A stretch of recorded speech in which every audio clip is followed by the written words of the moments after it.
Então, eu me considero um legal. professor que eu compartilho 100% do que eu aprendo. E eu procuro aprender mais para compartilhar mais. Eu acho que a essência é essa. Se for para mostrar casos clínicos, muitos mostram. Ensinar, eu acho que é para poucos. Eu acho que eu fui entendendo um determinado dom, que eu não falo dom, mas eu fui desenvolvendo algo que eu não sabia que eu tinha, que era uma forma de explicar didaticamente que o clínico entendia. Eu acho que o consultório me ajuda muito a isso, né? Estar conversando e visualizando o que eu estou fazendo. E isso foi me modelando ao longo do tempo, o mestrado, doutorado, a parceria com a empresa, com vocês, né? Vai dar um curso ali, dar um curso aqui. Né? O começo é difícil. O Marcelo era convidado e chamava a gente. E depois o Marcelo era convidado e mandava a gente sem ele, que já estava cansado de ir. Legal. E chegou um momento que o convite chegava direto para a gente. Então, o processo ele foi acontecendo dessa maneira. Cara, e a gente aqui, eu e o Hugo, a gente sempre compartilhou desse conceito de... esconder informação, né? Você ter... Cara, é besteira. Você compartilhar, ensinar... Não é assim que funciona. Hoje das 88 clínicas aí, a gente tem 35 que vieram de conversão, né? Que são clínicas que tinham uma outra bandeira. Tá. E são radiologistas, muitos são radiologistas que... Amizade nossa, o cara vindo... Cara, o que eu faço com isso? Que equipamento que eu compro? Como que eu lido com esse software, como que eu faço essa atuação comercial.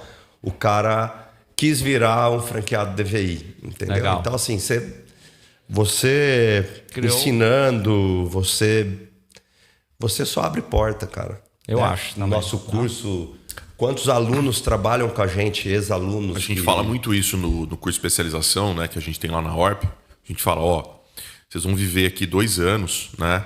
O curso tem uma frequência mensal e a gente não esconde o leite.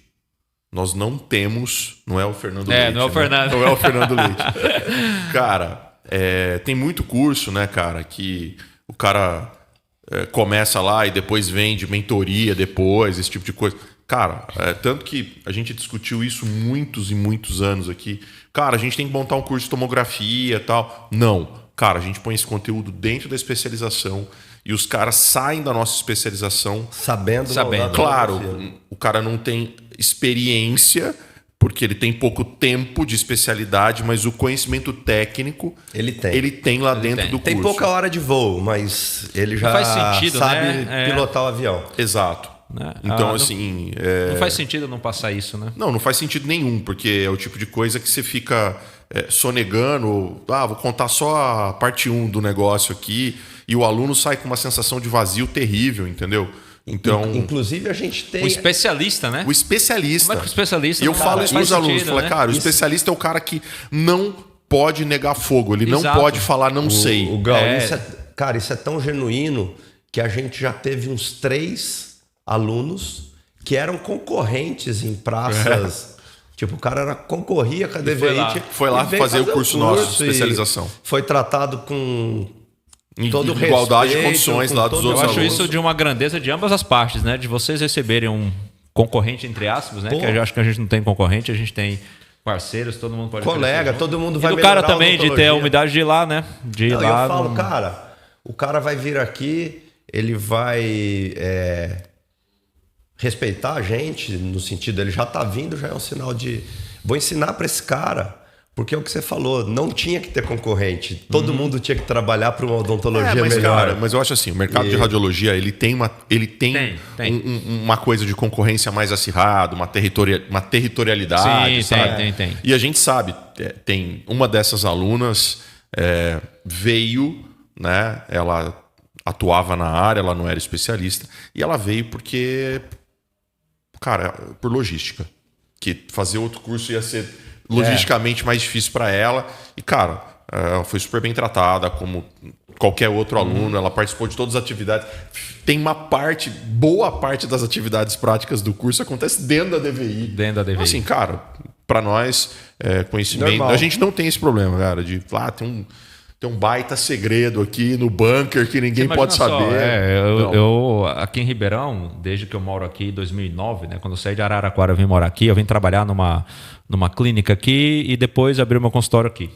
Mas eu fiz muito curso aqui em Ribeirão já, não sei assim de cabeça a quantidade de cursos, mas pelo menos umas 2.000 pessoas já vieram aqui em Ribeirão fazer curso com a gente.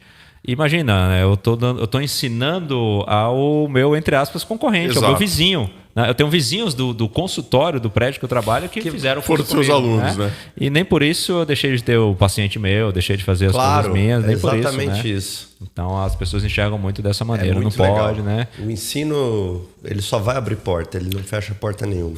O Rafa, deixa eu te fazer uma pergunta curiosa. A gente, óbvio, né, tá fora dessa área há bastante tempo, mas a gente respira odontologia por todo lado e a gente escuta falar disso, eventualmente as pessoas perguntam pra gente. Eu acho que é um tema que vale a pena, que muito dentista quer saber. Cara, você tá envolvidíssimo nessa área de estética há muito tempo, né? De dentística, enfim, eu acho que, como todas as áreas, ela passou por vários hypes, né? Hype da faceta feldspática, hype de não sei o quê. Hype no prep. No prep, exatamente. E, cara, a gente tá vendo um movimento aí no Instagram sobre facetas de resina, né? Sim. As pessoas parece que estão...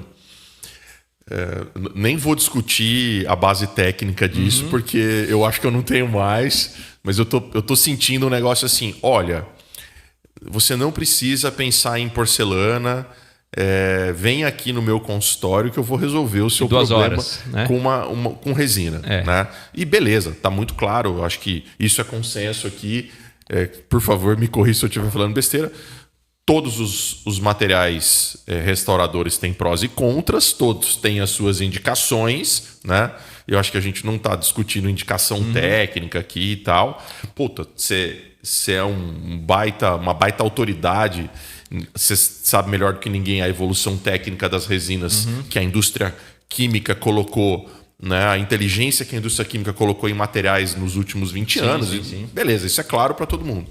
Mas, cara, tirando um pouco a parte técnica, só um pouco a parte técnica do lado e olhando um pouco essa coisa mercadológica, né? Essa trend, né? Essa trend aí, como é que você vê isso e como é que você lida com isso com os seus alunos, assim? Como é que você aterriza o cara que tá tentando voar na hype do negócio? O problema é que querem voar muito alto, muito rápido, né? Então, estão preocupados em chegar no último degrau, mas não estão preocupados em ir para o próximo degrau. Então, dá um passo grande e cai de uma só vez. Eu vejo muito isso. Não quer nem pro primeiro. Não quer nem pro primeiro, né? Se quer sair da faixa branca, já ir para marrom preta. Então, esse encurtamento... É curioso, eu sempre falo que o imediatismo que a gente tem hoje, ele não se aplica ao conhecimento. A nossa memória não aprende mais rápido do que antes, né? A nossa cabeça quer respostas mais rápidas, mas a nossa memória não aprende rápido, né? E além disso, né, nós estamos cada vez menos exercitando a nossa memória. E para muitos, né, pesquisadores, o cérebro funciona como um músculo. Se você não estimular... Eu vi um estudo essa semana mostrando... O primeiro estudo... neurológico de pessoas que estavam usando demasiadamente a inteligência artificial. O cara parou de treinar o cérebro e o cara começou a ficar burro, mano. É uma atrofia, né? É uma atrofia, exatamente. Né? Você pega pessoas assim mais velhas, quando param de trabalhar, param de fazer as coisas, param de exercitar o cérebro, eles envelhecem muito mais rápido, a cabeça envelhece muito mais rápido. Então, assim, a gente hoje pega uma conta fácil, a gente pega o celular e faz uma conta fácil. Né? Você decora hoje um número de telefone, se você liga para mim, 981745642. Só sei o número da minha esposa. Você vai repetindo até em casa e chega em casa você já esqueceu 3, 4 números. Mas no passado, 15 anos atrás, você decorava o número do cara e ligava para ele, entendeu? Sim. Então não existe um exercício da memória, então a nossa memória está dependente. Isso, né? O Elon Musk fala que a gente está já no início de uma robotização. Você não sai de casa sem um celular, tá aqui, ó, nós três com o celular aqui do lado. Imagina. Isso não deixa de ser uma robotização, né? Já vai implementar o chip, que já começaram, então é o início de um processo futuro de robotização nossa. Verdade, cara. E a gente vai ficar dependente disso, né? Eu acho que até é uma preocupação com a formação de novos profissionais dentro de uma universidade, de estar dependente da inteligência artificial para as respostas que ele precisar. Não precisa estudar, porque é só perguntar para a IA e ela vai me responder. Mas se você não perguntar, não fizer a pergunta certa, você não vai ter a resposta certa. Sim. Eu estava mostrando agora uma aula no congresso agora que eu fui semana passada, e coloquei lá no chat GPT, né, para criar uma imagem da Madre Teresa lutando contra a fome. Ela criou uma imagem da Madre Teresa com a luva de boxe, né, batendo nas criancinhas com fome. Ela estava lutando contra a fome. E aí depois eu fiz uma nova solicitação, falei assim, agora criei uma imagem dela mostrando as suas boas ações, né, em combate, né, para acabar com a fome mundial. E aí colocou uma imagem dela, né, do que eu queria. Ou seja, a inteligência não vai te dar todas as respostas, é você que tem que saber fazer a pergunta, né? O tal do prompt. Sim, então exato. ela não está pensando o que você está pensando. Então ela tem milhões de possibilidades, né? Falam que um dos maiores QIs registrados na história é do Einstein, né? Um QI de 240, alguma coisa, se não me engano. E a nova versão do ChatGPT já está num QI de quase 1000. Né? E eles, assim, não vai existir um limite do quanto a inteligência artificial pode pensar. Isso é algo que a gente tem que tomar muito cuidado. Porque isso está acabando com a ideia de aprender algo, de ter as respostas e estar sempre dependente de Acaba com o interesse, uma máquina, né? Porque fica muito fácil ali ter isso aí, né? algo difícil. Mas respondendo a pergunta do Hugo, curiosamente, Hugo, eu comecei a dar curso de imersão de cerâmica, né? De porcelana. Eu fiz muita imersão de porcelana depois de 2 anos que eu entrei no curso da resina. No meu consultório eu faço resina, faço cerâmica mais ou menos por igual. Mas houve um momento que eu não percebi um feedback dos alunos de aplicabilidade clínica do que eles estavam aprendendo num curso de 3 dias. Né? É um curso muito mais para quem já fazia aperfeiçoar. E começou a vir gente que não fazia. E não vai aprender uma restauração indireta em tão pouco tempo. Uhum. Mas quando eu comecei a dar os cursos de resina, eu vi um feedback muito maior. Né? Porque a gente aprende na faculdade, faz na faculdade. Então, realmente, a maior parte ali estava para aperfeiçoar. E resolvi me dedicar mais ao ensino da resina. Foi daí que veio também a ideia, alguns anos depois, de fazer o livro.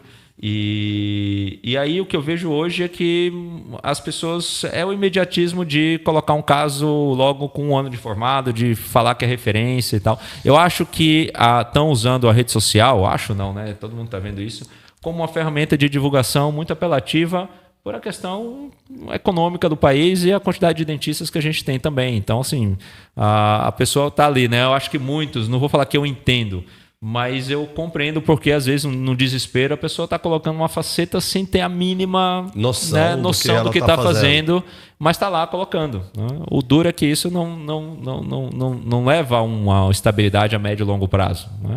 Falar mal de alguém, a gente fala para 10. Falar bem, fala para 1, 2.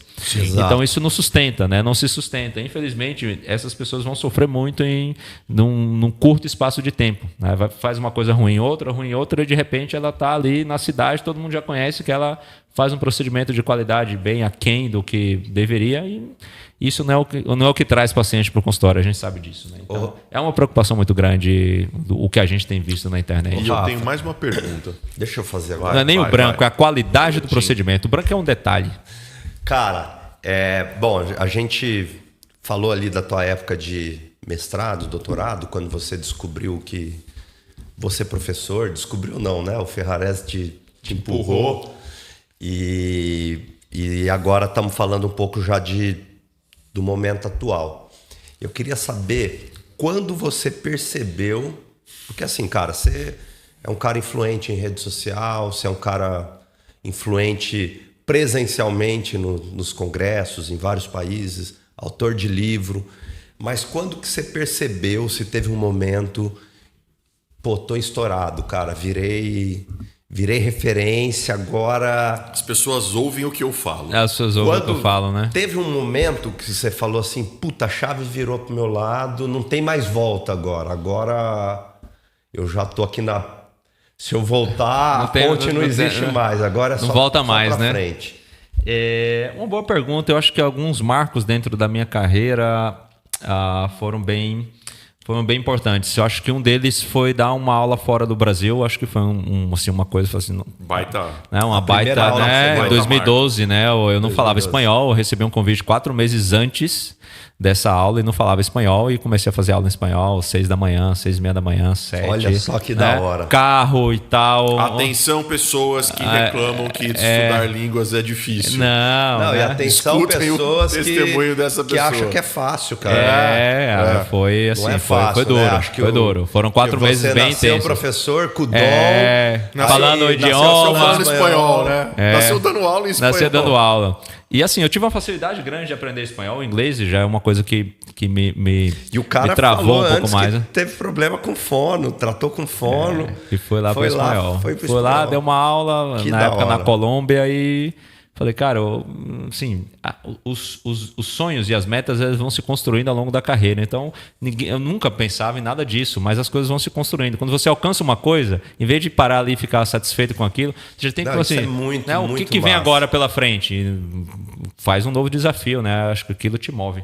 Eu acho que esse dia foi um dia bem importante em 2012. Eu comecei a dar aula em 2006. Não? A história da aula foi muito curiosa porque o Marcelo ele me falou, amanhã a gente vai dar aula. Só que eu estava numa festa pós-Jogo do Brasil da Copa do Mundo 2006. Nossa. Falei, amanhã já, Marcelão? Ele falou, amanhã. Mas se você não puder, não tem problema. Mas eu não dormi, no outro dia montei a aula e fui lá. E em 2017 eu recebi o convite, eu acho que do meu... eu sempre me perguntava onde eu quero chegar. Eu falei, no dia que eu for convidado para dar aula na SBOE, né, no Congresso da Sociedade, que era onde eu vi assim, o congresso de mais nível, né, até então naquela época em termos de estética. Quando eu cheguei lá, eu falei, cara, cheguei onde eu nunca imaginaria, nunca na vida, mas estou aqui. E assim, perceber que eu estava numa posição que eu deveria continuar, deveria buscar mais, né? Porque chegar é difícil, mas se manter eu acho que é mais difícil. Mais ainda, né? Claro. Quantos professores você vê por aí se mantendo 10, 15 anos nessa vida de viagem, né? Porque na hora que está viajando é tudo lindo, quando as pessoas veem na internet você lá na Espanha e tal. Mas ninguém sabe o perrengue que é perder voo, conexão atrasada, dormir no aeroporto, deixar a família... Essa parte ruim, madrugadas e madrugadas infinitas. Pergunta o Vitor, a quem viaja muito, a vida é dura. Acha que você está passeando. Né? Acho que está passeando, mas o trabalho lá é duro. Né? Já tive épocas que eu fiz 10 dias de curso seguido, 3 turmas, um dia atrás do outro. Então, o SBO acho que foi o maior marco da pergunta que o Hugo fez. Eu cheguei, né? Cheguei, não imaginava. Que da hora. E corri para manter aquilo. E aí veio a história do inglês, né? Depois que o espanhol veio, e aí eu falei, agora falta inglês. Em inglês tive dificuldade. O que eu fiz? Fui morar fora quando dava. Fui em janeiro passar um mês em Londres. Sabe o que é um mês em Londres em janeiro, né? Frio da caramba. E chuva, né? Pra quem surfava na Ponta Verde. 4 horas da tarde já escurecia, amanhecia 8h30 da manhã, você ficava meio que depressivo. Mas fui lá. Você não era pai ainda? Não era pai ainda. Fui com minha esposa na época. Depois a gente foi novamente. Vocês fizeram curso de inglês? Fizemos curso de inglês. Depois, na outra época, fui de novo por um mês. Depois fui de novo para Atlanta. Tudo para empurrar o inglês. Tudo para empurrar o inglês. Juntava tudo para empurrar o inglês. Jornada, passar um mês né, fora era duro, cara, porque deixar de trabalhar tudo mais. Caro, né, meu? Caro. A logística chata. Apesar de sem filho já é mais fácil, mas não mas era necessário, entendeu? Por conta de final de ano, de ser mais fácil. Por conta de consultório. Essa foi a ideia, né? Só que você ia numa época super horrível. Ruim de Londres, né? Exatamente. Depois a gente até voltou em junho, porque tinha que voltar lá para passar mais um mês. Cara, mas foi isso. E nessa época você não era pai ainda? Nessa época eu não era pai, né? Minha filha está em 25, minha filha vai fazer 2 anos esse ano. Não era pai, e aí depois você vai... É mais uma coisa para gestionar e você não quer viajar, você quer voltar. E aí o jogo muda, né? Aí o jogo muda. Aí a faca vai mais funda ali no coração de ficar fora.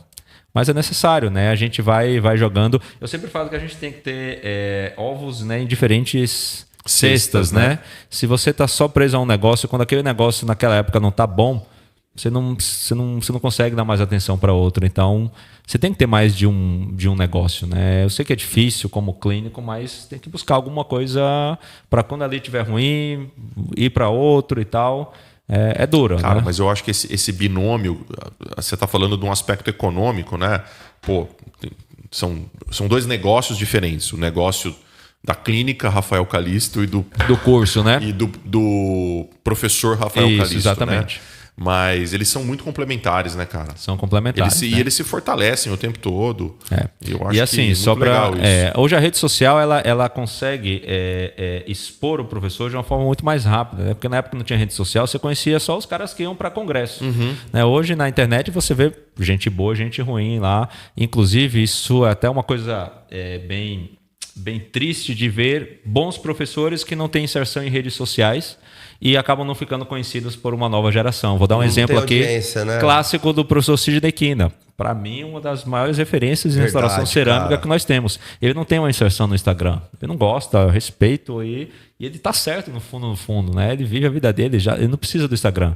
Mas o triste é muitas pessoas não o conhecerem, né? E não irão conhecer. Né? E não irão conhecê-lo, né? Então, um modelo muito corajoso para os dias de hoje, né? Mas ele já tem um nome, já tem uma estabilidade muito grande. No começo você ia para um congresso para ver o cara. Nossa senhora. Hoje você olha só, eu não critico a nenhum tipo de divulgação de trabalho por Instagram, né? Muitas vezes eu vejo pessoas falando assim, esse cara está fazendo muita postagem por Instagram, é porque ele tem muito tempo, se ele tem muito tempo ele não tem paciente, né? Você não escuta muito isso? Está fazendo muita postagem é porque não tem paciente. Mas olha só, na época, vamos colocar bem no passado aí, para fazer algum tipo de publicidade, você tinha que dispensar um tempo da sua vida para gastar energia naquela publicidade. Então as publicidades eram diferentes, né? Hoje o Instagram são as páginas amarelas do passado, sim, só que de uma forma diferente. Então eu não vejo... algoritmo. Com algoritmo. Eu não vejo a pessoa que divulga. Mudou, mas exatamente, só mudou a forma de divulgação. O alcance. Agora, a forma que eu falo em termos de plataforma, né, de Instagram. Agora, a maneira com que você se porta para fazer essa propaganda, aí sim que a gente vê coisas boas e coisas ruins. Então, a gente vê coisas patéticas, dancinhas e tal. Mas nas páginas amarelas também tinha. As páginas amarelas também tinham. Se você olhar a propaganda dos anos 90, é a mesma coisa. Patética também. Tem a coisa patética também. No jornal, na revista. É muito curioso, porque se você for pegar... O que a gente sobe no Instagram de fotos? Só que a gente gosta, certo? Claro. Mas há 20 anos atrás, o que a gente colocava de porta-retrato em casa? O que gostava ou o que não gostava?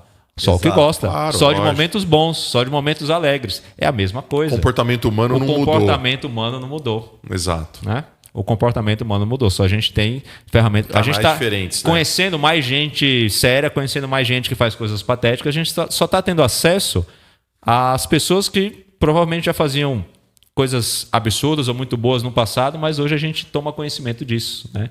Então eu vejo muito dessa maneira aí. Não, só concluindo o raciocínio, eu acho que o Instagram deve ser usado sim como uma nova plataforma de divulgação, mas de uma maneira séria, de uma maneira com postura, com ética, etc. E não vendo o que a gente vê em muitos, não são todos, né? A gente vê muitas pessoas fazendo um trabalho também, bom, né? Tem que elogiar, né? Não pode só colocar o dedo e criticar, porque quando a gente coloca o dedo e sempre tenta achar algum defeito onde a gente vê, a gente é um mecanismo de defesa nosso, né? Para a gente não assumir que a culpa é nossa. A gente busca um problema. Mas sempre tem o culpado, né? Mas ele é tal. Mas o pai dele é dentista. Mas ele teve facilidade porque conseguiu. Sempre tem o a mais, né? Rafa, é igual quando o cara perde uma partida de tênis. Sempre tem a culpa em alguém. Sempre tem a culpa em alguém. Nunca é a culpa do cara. Nunca é a culpa dele. Mas esse dia, né? Eu acho que essa isenção de culpa é o que faz com que as pessoas travem e não busquem. A culpa é minha, eu coloco onde eu quero. Modelar a uma nova realidade. É isso aí. Até para mim que peguei essa transição, é difícil, muito... né? Eu não gosto de Instagram. Eu odeio. Eu não gosto. Que engraçado. Juro, não gosto, mas faço porque é necessário. Eu preciso. Claro.